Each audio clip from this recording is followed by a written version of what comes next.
E aí pessoal, beleza? Hoje vamos conversar um pouquinho sobre redes sociais com o nosso jornalista Julião Júnior. Isso aí, beleza, tamo junto. Vamos lá. Me diz uma coisa, hoje em dia a rede social é uma coisa bem importante para a comunicação de uma empresa, de um negócio.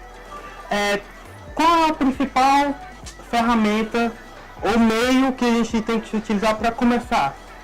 Olha, hoje em dia a internet está aí para todo mundo, né? E tudo gratuito, tudo à nossa mão. Verdade. Então a gente tem que começar pelo que está na moda.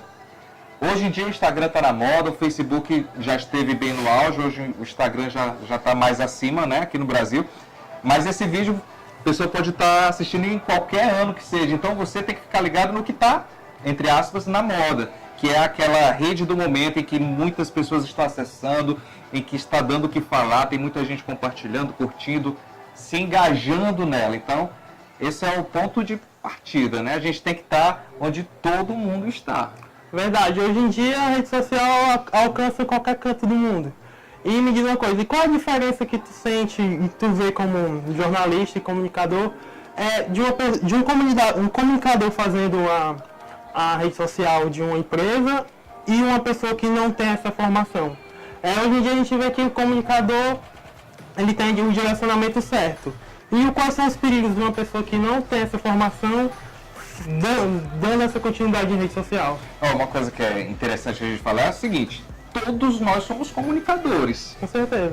Só que existem os comunicadores com formação profissional nisso e aqueles que são comunicadores natos, que qualquer pessoa é, né? Todos nós temos essa habilidade de conversarmos, de nos unirmos, de fazermos coisas que os outros vão ver. Então somos comunicadores. Mas aí é que está a diferença do profissional que tem uma formação direcionada para aquilo.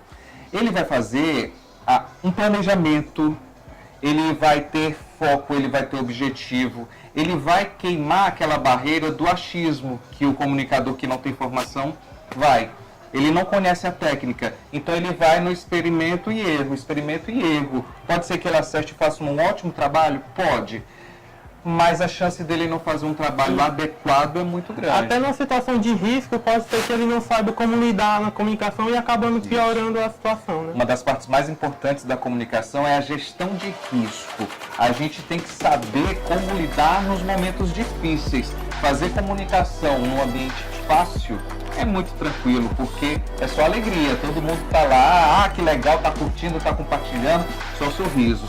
Mas quando a gente vem com um problema, aí a presença de um profissional formado naquilo é muito importante, porque ele sabe os melhores caminhos para seguir. Ele sabe onde pode colocar o pé e onde não pode colocar, porque ele conhece bem aquele perigo. Por quê? Porque ele já viveu a experiência anterior, porque ele já foi formado para estar naquela situação e saber lidar com ela. Quando a gente está num momento de risco, numa situação assim, que o cliente da gente está no meio de uma polêmica, então o comunicador formado, ele tem essa capacidade de enxerga o perigo, mas ele sabe traçar estratégias para sair dele.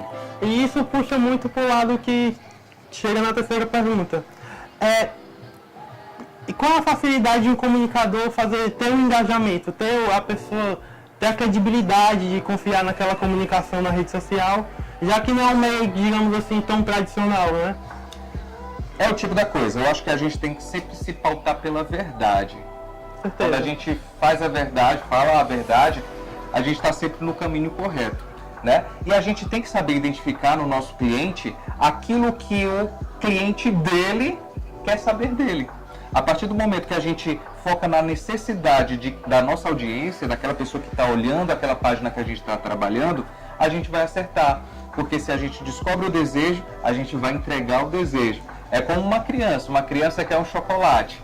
Você vem com uma maçã, ela vai dizer, não quero, não gosto. Mas se ela está desejando um chocolate e você traz um chocolate dos mais saborosos, aí é lógico que ela vai sempre estar perto de você. Vai despertar o interesse dela e ela vai querer estar perto de você, vai querer conhecer outros tipos de chocolate que você tem. Então o nosso cliente é isso, a gente tem que dar o doce ali na boca da criança. É o que vai diferenciar um comunicador, que ele vai entender qual é a necessidade, ele vai analisar o público e aí consequentemente ele vai conseguir o engajamento e o interesse É dele. isso. O foco é o diagnóstico. Você Sim. tem que saber fazer um bom Análise. diagnóstico, analisar, conhecer quem é o teu cliente, para quem ele se comunica, para quem ele é o foco do trabalho dele. Você fazendo um bom diagnóstico, o caminho para uma boa rede social desse cliente está todo traçado já. Beleza, então muito obrigado pela participação. Valeu, obrigado por estar Muito aqui obrigado. contigo. Sucesso. Então é isso.